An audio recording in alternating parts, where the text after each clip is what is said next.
지금 대통령실에서 나온 입장은 유튜브에는 일일이 대응하지 않는다. 유튜브 같은 매체에는. 아니, 신은기 변호사. 네. 매체가 지금 중요한 게 아니고 이게 진실이냐 아니냐 이게 중요한 거지. 유튜브면은 대응 안 하고.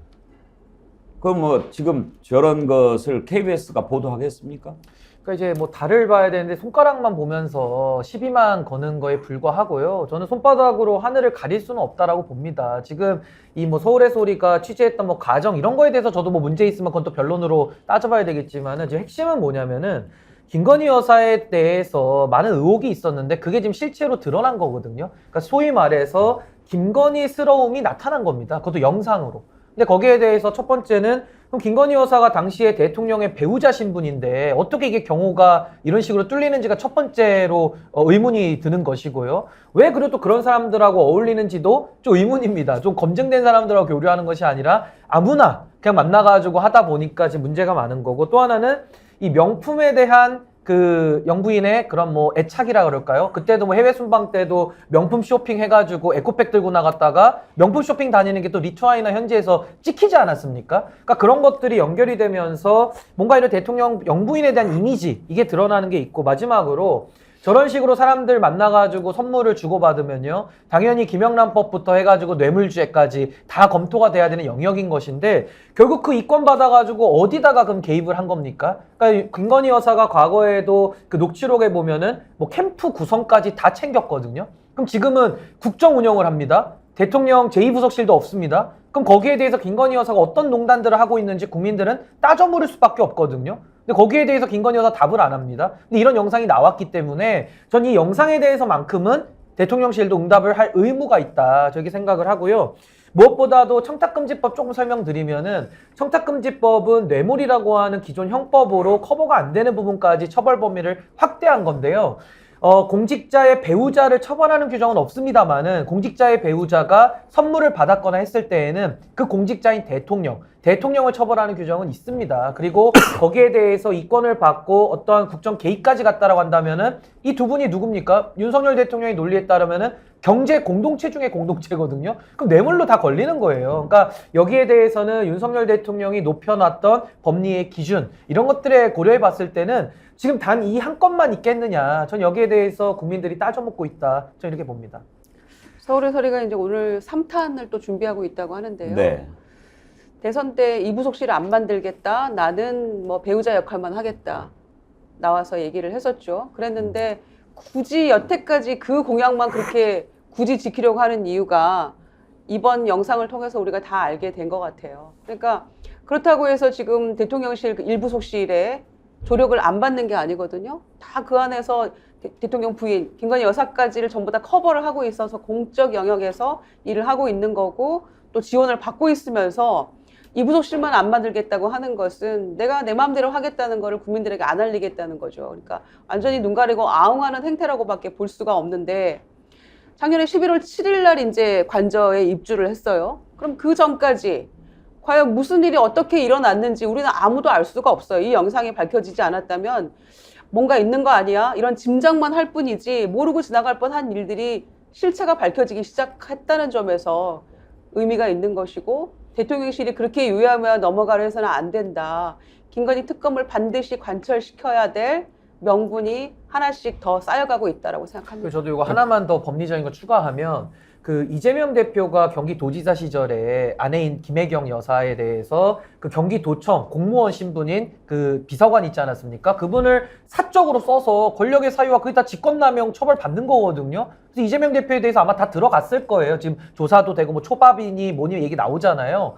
이 얘기를 그대로 김건희 여사한테 맞춰보십시오. 대통령, 윤석열 대통령 혼자고요. 그분이 공인이기 때문에 대통령실에 조력을 받는 건 당연합니다. 근데 김건희 여사를 누가 선출했습니까? 대통령 배우자면 제2부속실을 만들어서 합법적으로 예산을 써야 되는 것인데, 지금 대통령을 보좌라고 만든 대통령실의 공직자들을 지금 결국에는 김건희 여사를 위해서 다 쓰고 있는 거 아닙니까? 이것보다 더 명백한 권력의 사유가 어디 있습니까? 그렇다면 이재명 대표에 대해서 지적했던 그 논리보다 더 지금 심각한 국정의 사유화가 이루어지고 있거든요. 그럼 여기에 대해서도 당연히 수사가 필요하고 여기에 대해서도 저는 문제 제기가 당연히 들어가야 된다, 전 그렇게 봅니다.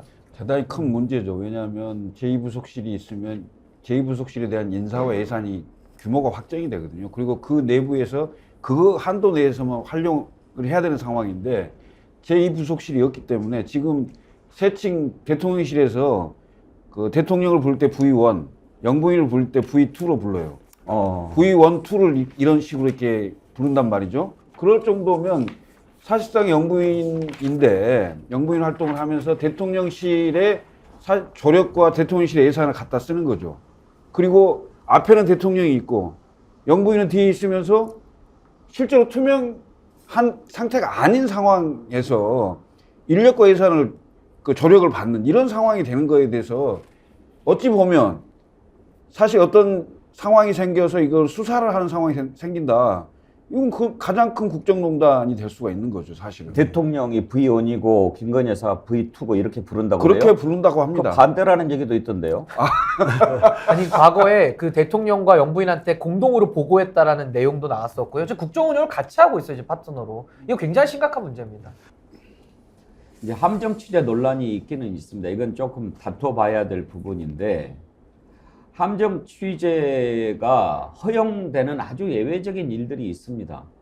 그 중에 하나가 함정 취재가 아니면 취재할 수 없는 경우입니다. 지금 김건희 씨가 어떤 자리입니까? 대한민국에서 가장 보안이 철저하고 아무도 접근할 수 없는 대통령의 배우자입니다.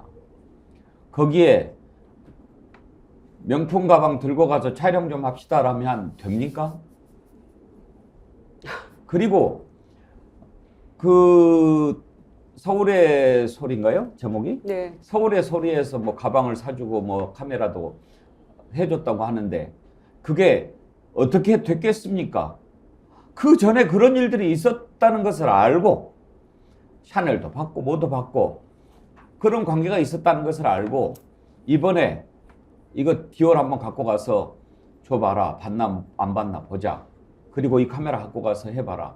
뭐 이제 뭔가가 틀어졌겠죠. 최 목사가 그렇게 했을 때는 저는 최 목사도 뭐 순수한 마음을 갖고 그렇게 했을 거라고는 생각이 안 됩니다만은 아무튼 뭔가 틀어졌겠죠.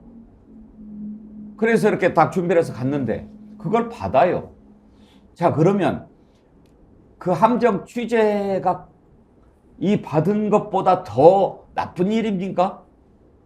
이거는 본말을 전도시키는 겁니다. 제가 법적으로 설명을 드리면요. 이게 그 함정 수사랑은 다르고요. 이게 불법성 비교론이라고 해가지고 어떤 불법이 더 높은지를 비교를 하게 돼 있어요. 근데 저는 아까도 제가 말씀드리지 않았습니까? 이 논쟁을 또 산으로 끌고 간다고. 아니나 다를까 우리 장례찬 최고가 나오자마자 벌써 또 기획 취재 저걸로 끌고 가잖아요. 그래서 제가 말씀드리는 거는 2022년 5월 달에 왜 최 목사가 그 150명 안에 들어갔는지 그거를 밝히라는 겁니다. 그건 밝혀야 되지 않겠습니까? 누가 들어가는지. 저는 윤석열 대통령이 한 녹음에서 국민의힘을 쥐약 먹은 X라고 표현을 하셨거든요. 전 쥐약 먹으면 저런 논평 한다고 봐요. 거의 뭐 지금 제대로 된 사리 분별이 안 되고 지금 모든 논점을 섞어가지고 어떻게든 대통령만 옹호하는 홍위병 짓을 하면서 본인은 공천받겠다는 거 아닙니까? 전 이런 사람들, 이런 작자들이 한국 정치를 망치고 있는 거기 때문에 김건희 여사에 대한 비판도 저는 강하게 해야 된다고 보고요. 이걸 옹호하는, 그러니까 불법의 비호 세력들까지도 전 다 국민들이 기억하셔야 된다. 쥐약 먹은 것 같습니다, 제가 볼 때. 그러니까 정치 공작이라고 하는데 저게 정치 공작으로 보입니까? 아니, 그러니까 박근혜 대통령 국정농단 사건이 어떻게 시작됐는지를 한번 기억을 해보세요. 그 최순실 씨가 대통령 연설문 뭐 거치고 뭐 이런 얘기를 했을 때 만약에 박근혜 대통령이 그때 당시에 최순실에 대해서 엄정하게 검찰이 나서 수사하라, 하고 이제 강하게 만약에 했다 이런 상황이었으면 어찌 됐을까 생각을 해보는데 그때 대통령께서 박근혜 대통령이 최순실 씨는 가까운 사이고 뭐 연설문도 봐주고 뭐 이렇게 이제 인정을 하는 상황이 생겼어요. 그러면서 결국 급기야 그게 이른바 국정농단 사건으로 막 이제 급속하게 발전이 된 상황인데 지금 그 김건희 여사의 이 사건을 가지고 예를 들어서 무슨 취재의 뭐 불법성이나 이런 걸 갖고 무슨 공작이니 뭐니 이런 걸로 막으려고 해도요 막아지지가 않습니다. 기본적으로. 왜냐? 가장 휘발성이 큰 것은 대통령의 부인이 명품 가방을 받았다는 사실이에요. 이 사실이 없어지지가 않아요. 어떤 경우에도. 예? 그래서 제가 보기에는 이게 굉장히 위험한 사안이다. 대단히 위험하다. 이렇게 판단을 하는데 이럴 경우에는요, 저는 오히려 국민들이 생각하는 것보다 한 걸음 더 빨리 나가야 된다고 저는 생각합니다. 대통령께서 김건희 여사 특검 해라. 나 받겠다. 이렇게 나가는 게 오히려 훨씬 이 일을 풀어나가는데 나을 것이다. 이런 조언을 드리고 싶네요.